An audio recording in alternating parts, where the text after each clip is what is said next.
guys, welcome to Saturday Mornings with Hadi and Bakari, and today we're going to be reviewing the Honeybun cereal and Avatar: The Last Airbender, the first season. Yep, season 1.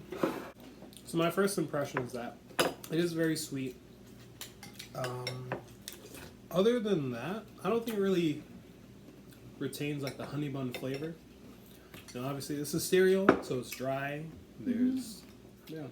What do you think? Would you eat this again? Yes. It tastes good. It has like a mellow sweetness.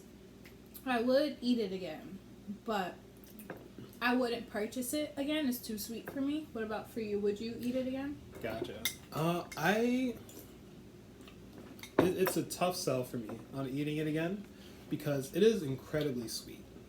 So, like, if you have any type of, really fatty milk, like, it's whole milk or something along those lines, it's going to be really hard for me to get past that sweetness and all that fat. But it does taste good. Yeah. It's like anything with sugar. Pretty much. Alright. Yeah. So now we're going on to... Yeah, Avatar: The Last Airbender, Season 1. So first of all, the show came out in 2005, and they just re-released it on Netflix. That's why we're watching it. Mm-hmm. So we both seen episodes as a kid. So I want to know, how does it compare to when we were a kid, like you seen it? Yeah. Well, Avatar, I think it aged very well. I think as a kid, you can watch a show, but not fully grasp why they're doing the things that they're doing, or what drives the plot, what drives the characters to do what they do. And so as an adult, being able to pick all that up makes the show even better. The show has aged very well. The animation is a little bit older, as it was made in 2005, 15 years ago. So it's... That made me feel old. Yeah, me too. But yes, the show has held up very well. What do you think? So, Avatar was just okay for me back then. But it's probably because I also didn't watch it in order. Yes, that's very important as well. Yeah, seeing the actual story unfold, like the actual plot points, how Aang emerges and yada, yada, yada. It makes so much more of a cohesive story. Jumping around through the seasons, you get to see a lot of the action and the fighting, but yeah, you don't get to see that actual, the characters growing and developing.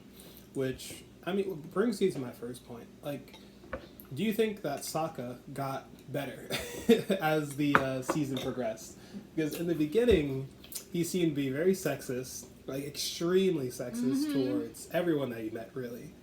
And yeah, but over time he has developed. What do you think?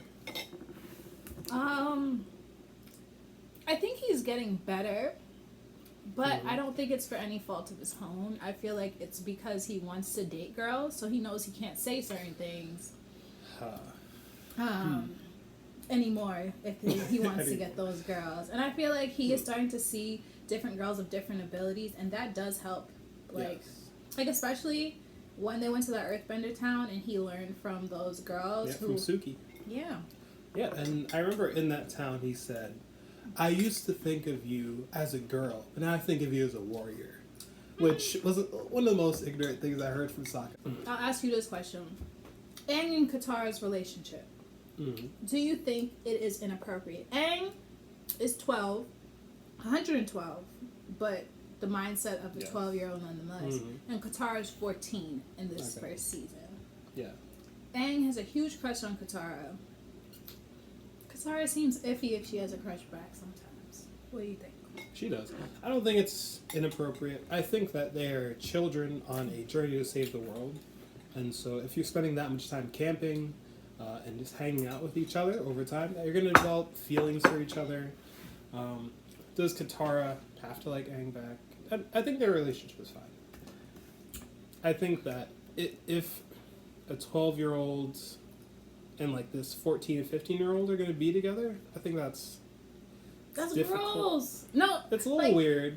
Around in your 20s, 2 years age difference, I guess, doesn't make that big a difference when you're dating. But when you're 12 and 14, that makes a huge difference. Like, in the teenage years at all, like 16 dating a 14-year-old, anything like that, it makes like a big difference. That's true, but also Aang is not a 12-year-old boy. He is a 12-year-old child trying to save the world. So he has to mature extremely quickly. He has had to deal with conflict resolution, saving towns. He has seen death and destruction. You know, like, he is not 12 years old at heart anymore. Yeah, he's definitely had to mature quick. Okay, I see that. Yeah. But so, I really was wondering this.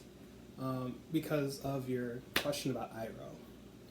Do you want to talk about that? Okay, so when watching this, and like you get to see Prince Zuko and Uncle Iroh's relationship, and Uncle Iroh was a general for the Fire Nation during the 100 Years of War. So my question was, is General Iroh a bad person? We don't see him being a bad person in the season, but like, I'm sure he's done some questionable stuff in his day. Sure. He's known for like waging war on Ba Sing Se. So, sieging them for what, 300 and something. It was what, 40 days. I forget the exact amount. But yes, but he did some terrible things in his past, and I was really thinking about that really deeply, and then I realized that everyone in the Fire Nation, you either work for the Fire Nation, you either wage war with them and really just go along with their plans, or you die. Because we've seen from the episode where Aang is out in the forest and he sees that exiled Fire Nation general, Zhang Zhang. And he is the only one, apparently, that made it out. alive, yeah. Alive. So if Iroh wants to live, then he pretty much has to cooperate with the Fire Nation. And then I was also thinking even deeper, is everyone just a slave to their nation's wishes? You know? Can Zuko decide his own fate? No, I mean, he's an exiled prince. He can honestly leave whenever he wants, but he does not have a home at the moment. And he's fighting for it, which is a whole reason that he's after the Avatar. That kind of humanizes him in a way, because he technically is the antagonist for Aang, but you kind of don't, like, hate him. You kind of feel bad for him. Yeah. And if the nation is fighting one enemy and tells you that enemy is the worst thing in the world, you're going to go fight them, no matter what. And that's what Zuko's doing. That's what all the generals are doing. It's what the Fire Lord wants to do. Because he's the only one that can stop it. And then I've also been looking at it, through the waterbenders' way. They all have their own ways of thinking. Sure, they don't, crash ships into people's villages, but, they have their own problems. The northern tribe and the southern tribe. Yeah. So I think every nation has their flaws. And the Fire Nation's flaws are just massive. And they have the firepower to fight everyone, apparently. Yeah. So I was wondering, so we saw Jet, right? We saw Jet, the resistance leader who wanted to fight against the Fire Nation, but he was doing some risky things. He was doing some things that were unethical for not only for innocent people, like he meant to hurt innocent people while also hurting the Fire Nation. Is Aang doing something similar? Right now, he's running around, he's fighting Fire Nation soldiers, and they're all, I guess, knocked out. It is a children's show, so no one really gets hurt at the end of the day. But he is causing massive destruction in every city that he goes to. He is causing people to get hurt because the Fire Nation is attacking him. While it's not directly his fault, he's indirectly hurting innocent people. So do you think that there's any similarities there? That's like a really good question. So I feel like intention is everything.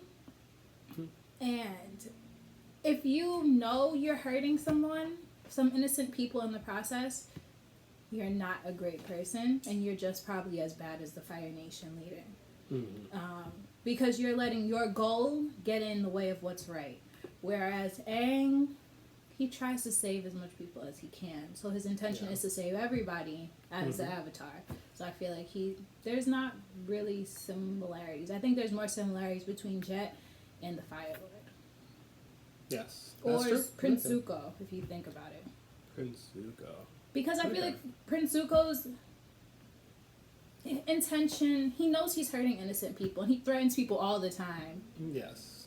But his intention is just to really go back home, but he's letting his goal get in the way of being a good person. That's true. Yeah, that's a great answer. Yeah, so you had one more question? Yes. If you were a bender, which element would you bend? Oh, Earth. Since the day I saw Avatar: Last Airbender, I did watch ahead. I think it's season 2 or 3, but yeah, seeing the Earthbenders go to work and just knowing the element matchups. I mean, Earth wins against everything, so that's it. You think so? Earth wins against fire? Earth wins against fire. You can block. You could block, and you could block, and then if you throw a chunk of Earth, the firebenders are not going to be able to stop it.